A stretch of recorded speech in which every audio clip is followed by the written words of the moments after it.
Australia के जो deputy prime minister थे, उनके साथ जो उनका आईएएस ऑफिसर या उनका जो डिप्लोमेट था, वो बार-बार चेक कर रहा था और वो बार-बार पूछ रहा था कि आपको पैसा मिल गया, वो नींबू पानी वाली को। वो कह रहा है, हाँ सर, मुझे मिल गया। कांग्रेस की सरकार के पी चिदम्बरम, जो बहुत बड़े कैबिनेट मंत्री थे और पार्लियामेंट के अंदर बैठते थे, मुंह से बोल दिया कि भारत डिजिटल बन गया और भारत डिजिटल बन जाएगा। Not possible.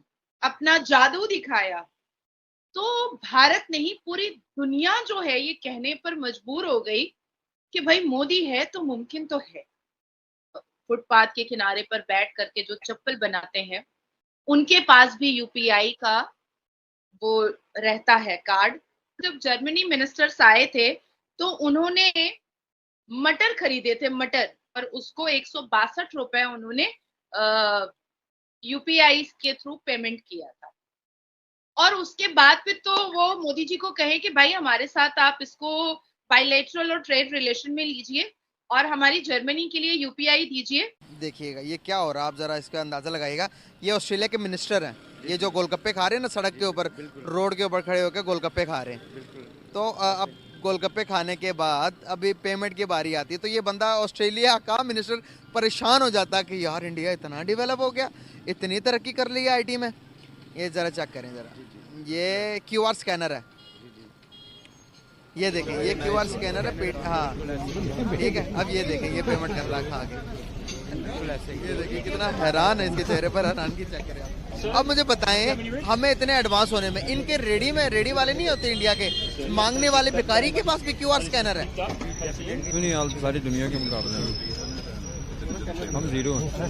हमारी टेक्नोलॉजी, ये जो आप चीज़ बता रहे हैं ना, अगर ये चीज़ पाकिस्तान में होती तो कई करप्शन जो है ना वो रुक जाती। ये चीज़ जो है ना होनी चाहिए कि पता चले कि कितना मिनिस्टर कितने पैसे इस्तेमाल कर रहा है, सरकारी खजाने से क्या निकल रहा है, इसका रिकॉर्ड होता है। ये रिकॉर्ड को ना रखने के लिए ये प्रोसेस नहीं करते पाकिस्तान को। अगर मैं बात करूं आईटी इंडस्ट्री में, हम ज़्यादा आगे हैं या फिर हमारा पड़ोसी मुल्क इंडिया आगे है? देखें सर, आपका तो उनका कोई कंपैरिजन नहीं बनता। आईटी इंडस्ट्री की बात छोड़ें, वो जो मुल्क है भारत, दुनिया की 5वीं बड़ी मैशियत बनकर उभर रहा है। उसकी जो बेस है ना वो आईटी के ऊपर ही है।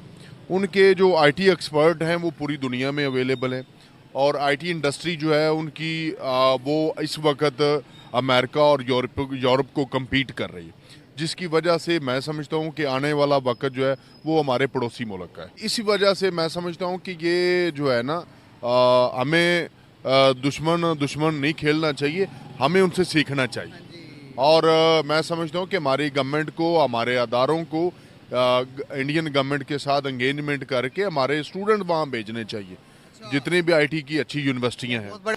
जो कि अभी ऑस्ट्रेलिया के मिनिस्टर हैं एक, जो कि वर्ल्ड कप के लिए हिंदुस्तान आए हुए थे और पूरी दुनिया, पाकिस्तान खुद भी ये देख के हैरान है। ये देखें, ये यहाँ पर गोलगप्पे खा रहे हैं सड़क से, और गोलगप्पे खाने के बाद इन्होंने पूछा कि पेमेंट किस तरह से करनी है। हाँ। तो अभी ये देखें, ये स्कैनर मिल जाएगा, ये देखें यूपीआई स्कैनर, रोड के ऊपर मांगने वाले भिखारी तक भी इन्होंने दिया हुआ है। देखिए, हमारी निस्बत जो इंडिया है ना वो आईटी सेक्टर में बहुत उसकी एडवांसमेंट है। हमारे यहाँ पे देखें अभी 4G आ रहा है, अभी जो है वो आईटी सेक्टर को हम लेके आ रहे हैं। तबका अब भी मौजूद है हमारे मुल्क के अंदर जो कहता है कि साइंस पढ़ोगे गुमराह हो जाओगे, आपने साइंस नहीं पढ़नी, आपने साइंस का कंपैरिजन नहीं इस्लाम के साथ करना। इस तरह के लोगों के माइंडसेट के किस तरह से तब्दील किया जा सकता है कि भाई अगर सरवाइव करना है तो वक्त के साथ साथ अपने दिमाग को अपडेट करना पड़ेगा, अपने सॉफ्टवेयर को अपडेट करना पड़ेगा। ये कैसे लोग हैं, ये कहाँ से आते हैं इस तरह के लोग? देखिए, मैं तो ये कहूँगा कि इस्लाम है ही साइंस। जो कहता है कि साइंस नहीं पढ़नी चाहिए तो वो ये कहता है कि इस्लाम नहीं पढ़ना चाहिए, क्योंकि कुरान मजीद में हर जगह पे अल्लाह ताला ने कहा है कि तुम गौर व फिक्र क्यों नहीं करते, तुम सोच विचार क्यों नहीं करते। हर चौथी आयत के एंड जो है वो इस बात पे हो रहा है कि तुम सोच समझ क्यों नहीं रखते। आपको कि एडवांसमेंट की तरफ, टेक्नोलॉजी की तरफ, कल की बात है कि यूपीआई इंडिया का जो अपना जो पेमेंट जो उनका मेथड है, अमेरिका कह रहा है कि भाई हमें मुतारफ करवाओ। ये बड़ी दुनिया, पूरी दुनिया कह रही है कि हमें मुतारफ करवाओ। 5 से 10 कंट्रियों में यूपीआई पेमेंट इंडियंस कोई भी जाता है, एयरपोर्ट के अंदर जाता, उनको करेंसी एक्सचेंज करवाने की ज़रूरत ही नहीं है। यूपीआई लेके जाते, स्कैन करते हैं, चीज़ खरीद लेते हैं। उन्होंने इतनी एडवांसमेंट हासिल कर ली। क्या इंडिया की मुकाबला मौजूद है? हम इस मौजूदा टाइम के अंदर कर सकते हैं उनका मुकाबला? आईटी सेक्टर के अंदर की बात करो तो देखिए, अभी तो हम आईटी सेक्टर में जहाँ तक मुकाबले की बात है तो हम इंडिया से बहुत पीछे हैं। और दूसरी चीज़ ये है कि जब तक जाबर बिन हयान इब्न अल हैशम अल बरूनी जो है मुसलमानों में पैदा होते रहे हैं और उन्होंने जो है वो साइंस पे तवज्जो दी है। देखिए, हर ये जो मॉडर्न साइंस है इसका बानी मुसलमान ही तो हैं। और जब कौन तक से मुसलमान हैं? वो मुसलमान जो कुरान और हदीस को वाकई मानते हैं, जो सिर्फ उसको एक किताब समझ के चूम के अलमारियों में रखना समझते हैं ना, वो जो है वो तरक्की नहीं कर सकते। आजकल मुसलमान को ज़रूरत है कि वो प्रैक्टिकल मुसलमान बने, और प्रैक्टिकल मुसलमान बनेगा तो वो अपनी जो है वो साइंस में तरक्की करेगा। या आप बड़े बड़े साइंसदानों के नाम जो है वो आप देख लें, जाबर बिन हयान है, अल बेरूनी है, इब्न अल हैशम है। अब ये सारी चीज़ें यूरोप ने साइंस हमसे ली है। आज से जो है वो चंद सौ साल पहले की अगर आप यूरोप देखें तो उनको तो जो है ना नहाने का जो है वो तरीका नहीं पता था, सफाई सुथराई रखने का तरीका नहीं पता था। सिर्फ ये है कि हमने अपनी साइंस और हमने अपने वो गोहर जो हैं वो हमने जो है वो ख़त्म कर दिए, और हमने जो है वो हम दुनिया की जो है ना वो उसमें आगे बातों में आ गए कि भाई नहीं, साइंस पढ़ोगे तो गुमराह हो जाओगे। साइंस और दीन जो है दो बिल्कुल डिफरेंट चीज़ें हैं, और ये प्रोपेगेंडे के पीछे हमें लगा के उन्होंने साइंस को, मुसलमानों की साइंस को पढ़ के कुरान और हदीस पे जो है वो करके वो तरक्की कर गए, और हम लोग जो है वो आज उनके गुलाम बने। आज हमने देखा कि बहुत से पीएम, बहुत से जो प्रेसिडेंट इंडिया में आते हैं और काफी चीजों को देख के परेशान हो जाते हैं कि यार यहाँ पे ये है, हमारे मुल्क में तो ऐसा नहीं है, जबकि हमारा मुल्क तो अच्छा खासा वो है टेक्नोलॉजी से बढ़ा हुआ है, लेकिन फिर भी उधर नहीं है। ऐसा ही कल हुआ, ऑस्ट्रेलिया के डिप्टी मिनिस्टर आए इंडिया, और इंडिया में वो यूपीआई सिस्टम, उन्होंने कुछ खाया, चीजें खाई, और उसके बाद यूपीआई सिस्टम देखने के बाद वो हैरान हो गए और पूछने लगे कि ये क्या है। और साथ उन्होंने कहा कि ये यूपीआई सिस्टम है सर, इसको ऑनलाइन ट्रांजैक्शन करते, इस तरह उनको समझा रहे थे। फिर वो मतलब चीजें खाते हुए उन्होंने बड़ी तारीफ की, उन्होंने कहा फैबुलस प्लेस है इंडिया, इंडिया ऐसे है, इंडिया ऐसे है। फिर उन्होंने क्रिकेट खेला, बड़ी चीजें, वो ऐसे थे जैसे पता नहीं किस मतलब जन्नत में आ गए हुए हैं, और बस उन्हें मजे लेने हैं, मजे लेने और मजे लेने हैं। तो ये वाला सीन था। क्या कहती है मैम, हर कोई आके इंडिया को इस तरह से मतलब एक्सप्लेन करता है अपने लफ्जों में कि मेरा रोज दिल करता है यार कल इंडिया चली जाओ, कल इंडिया चली जाओ। वंदे मातरम, भारत माता की जय, and a very good morning.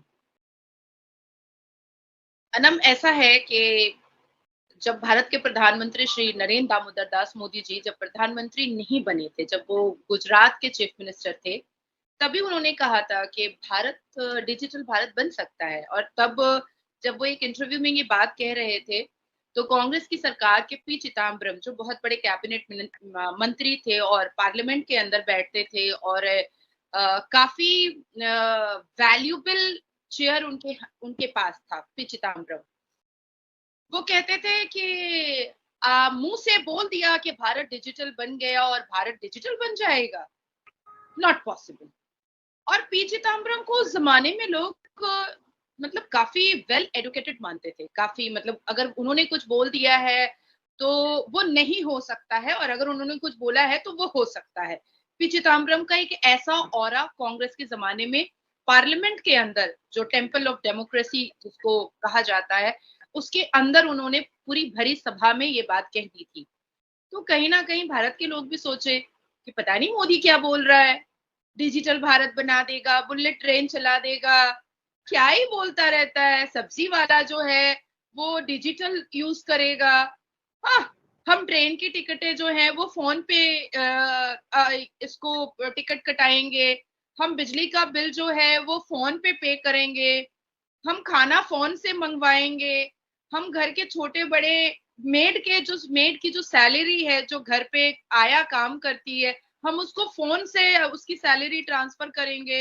हाँ, कुछ भी बोल देता है मोदी। पर जब 9 साल में श्री नरेंद्र दामोदर दास मोदी आए भारत के प्रधानमंत्री, और जब उन्होंने ओथ लिया, और ओथ लेने के बाद वन बाय वन जब उन्होंने अपना कार्यक्रम दिखाया, अपना जादू दिखाया, तो भारत नहीं पूरी दुनिया जो है ये कहने पर मजबूर हो गई कि भाई मोदी है तो मुमकिन तो है मुमकिन तो है। मुझे याद है कि 20 अगस्त 2023 को जब जर्मनी मिनिस्टर्स आए थे, तो उन्होंने मटर खरीदे थे, मटर एक चटाई वाले के पास से सब्जी मंडी जा करके उन्होंने एक बोरा बिछा करके मटर बेच रहा था वो। और सब्जियों में एक वेजिटेबल आता है सेम, वो बेच रहा था और उन्होंने वो खरीदा था और उसको 162 रुपए उन्होंने यूपीआई के थ्रू पेमेंट किया था। और उसके बाद फिर तो वो मोदी जी को कहे कि भाई हमारे साथ आप इसको बायलैटरल और ट्रेड रिलेशन में लीजिए और हमारी जर्मनी के लिए यूपीआई दीजिए, हमारी जर्मनी में ये काम आएगा। और एक चीज जर्मनी के जितने ब्यूरोक्रेट और मिनिस्टर्स आए थे वो उन्होंने ये भी कहा था कि मेरा 1 रुपए एक्स्ट्रा नहीं लगा। 162 मतलब 162, ये जो यूपीआई जो लोग यूज कर रहे हैं उनका कोई एक्स्ट्रा पैसा नहीं लग रहा है। तो जो जितने भी ब्यूरोक्रेट जो हमारे भारत के थे, जो गवर्नमेंट की तरफ से जर्मनी मिनिस्टर्स को होस्ट कर रहे थे, उन्होंने कहा नहीं, ना उसका 1 रुपया एक्स्ट्रा कहीं कोई लेगा और ना आपका कोई एक्स्ट्रा कोई 10 पैसा भी लेगा। आपके अकाउंट से 162 डिडक्ट हुआ है, कटा है और उसके अकाउंट में 162 गया है, दैट्स इट। उसने कहा बड़ा अजीब फंड है ये तो मतलब अलादीन का चिराग है कि हम बहुत इजी मनी पे भी कर रहे हैं और किसी का पैसा कुछ डिडक्ट भी नहीं हो रहा है, मतलब बैंक भी उसमें से कुछ नहीं ले रहा है या गवर्नमेंट भी उसमें से कुछ नहीं ले रहा है। This is very nice. उसके बाद फिर हमने वर्ल्ड कप के दौरान आपके पाकिस्तान के एक बड़े जर्नलिस्ट को देखा कि वो तो भारत आने के बाद रोना गाना स्टार्ट करने लगे कि उनको पाकिस्तान जाने का मन ही नहीं है। उन्होंने अपने ब्लॉग्स में ट्रेन की यात्रा दिखाई, ऑटो रिक्शा को यूपीआई यूज करते हुए दिखाया, पान पत्ते जो बनाता है उसको यूपीआई यूज करते हुए दिखाया, यहाँ तक कि उन्होंने पकोड़े बेचने वाले को भी यूपीआई यूज करते हुए दिखाया। इवन वो जो पानी पूरी आप शायद कहते हैं, हम गोलगप्पे कहते हैं, वो एक सिर्फ स्टॉल था, छोटी सी वो एक स्टॉल टाइप रेडी टाइप थी, उस पे भी यूपीआई की एक चिट लगी हुई थी, उस पे भी पेमेंट का वो दिखाया।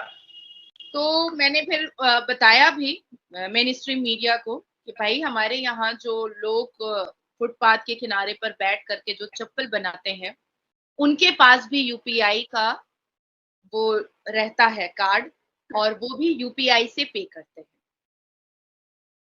कमाल है, बहुत कमाल है। बस ये कि अगर मैं टेक्नोलॉजी वाइज बात करूं, अब मैं आईटी की बात करूं, तो क्या लगता है कि कौन सा मुल्क, कौन सा कंट्री ज्यादा आ गया, पाकिस्तान या फिर हमारा पड़ोसी मुल्क हिंदुस्तान? हिंदुस्तान। हिंदुस्तान आ गया, किस हवाले से? टेक्नोलॉजी के लिहाज से आ गया, बहुत आ गया हमसे। अच्छा हाँ जी। सर, आपने बात तो बिल्कुल फैक्ट्स पे पिक की है। मैं आपको एक वीडियो दिखाना चाहूंगा। आपको पता है ना अभी वर्ल्ड कप कौन सा मुल्क जीता है? ऑस्ट्रेलिया। ऑस्ट्रेलिया वर्ल्ड कप जीता है, तो वहाँ पर ऑस्ट्रेलिया के मिनिस्टर एक इंडिया के अंदर मौजूद है जो कि सड़क से गोलगप्पे खा रहे हैं। आप ये देखिए ज़रा, गोलगप्पे खा के पेमेंट देखिए किससे करते हैं।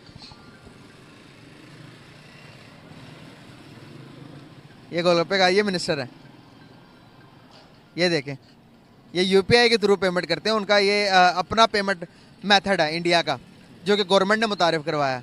और ये बंदा हैरान इतना ज़्यादा हो रहा है, ये देखें, पेमेंट चेक करें, ये कर दी उसने पेमेंट।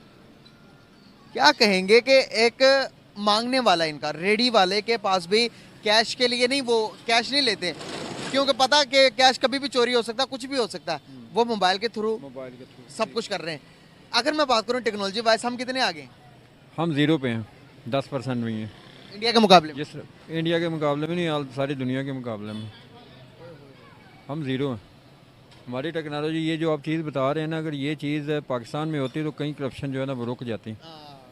ये चीज़ जो है ना होनी चाहिए कि पता चले कि कितना मिनिस्टर कितने पैसे इस्तेमाल कर रहा है, सरकारी ख़जाने से क्या निकल रहा है, इसका रिकॉर्ड होता है।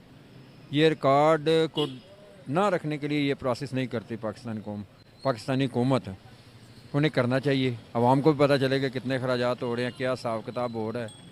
ये टेक्नोलॉजी, मेरा नहीं ख्याल कि आने वाले कई सालों में ये हो सके पाकिस्तान में। मैं इसको एक्सेप्ट नहीं करता कि ये करें। अच्छा, इसका अंदाज़ा लगाइएगा, ये ऑस्ट्रेलिया के मिनिस्टर हैं, ये जो गोलगप्पे खा रहे हैं ना सड़क के ऊपर, रोड के ऊपर खड़े होकर गोलगप्पे खा रहे हैं। तो अब गोलगप्पे खाने के बाद अभी पेमेंट की बारी आती है तो ये बंदा ऑस्ट्रेलिया का मिनिस्टर परेशान हो जाता कि यार इंडिया इतना डेवलप हो गया, इतनी तरक्की कर ली है आईटी में। ये ज़रा चेक करें ज़रा, ये क्यूआर स्कैनर है, ये देखें ये क्यूआर स्कैनर है। हाँ बिल्कुल ऐसे ही है। ठीक है, अब ये देखें ये पेमेंट कर रहा है खा के। बिल्कुल ऐसे ही है। ये देखिए कितना हैरान है, इसके चेहरे पर हैरानगी चेक करें आप।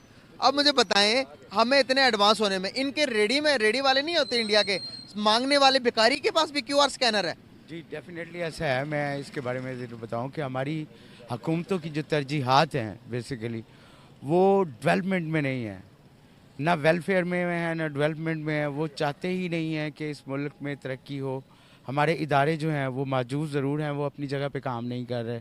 इदारे बिल्कुल नाकाम हैं, जो उनकी ड्यूटीज़ हैं वो सर अंजाम नहीं दे रहे। कोई बिल ऐसा नहीं आया, पार्लियामेंट ने कोई ऐसा बिल पास किया जो पब्लिक के लिए हो, कौम के लिए हो, आवाम के लिए हो। बाकायदा उन्होंने जितने बिल्स पास किए हैं वो सारे के सारे वो उनकी अपनी सर्वाइवल के और मफाद के जो हक में है वो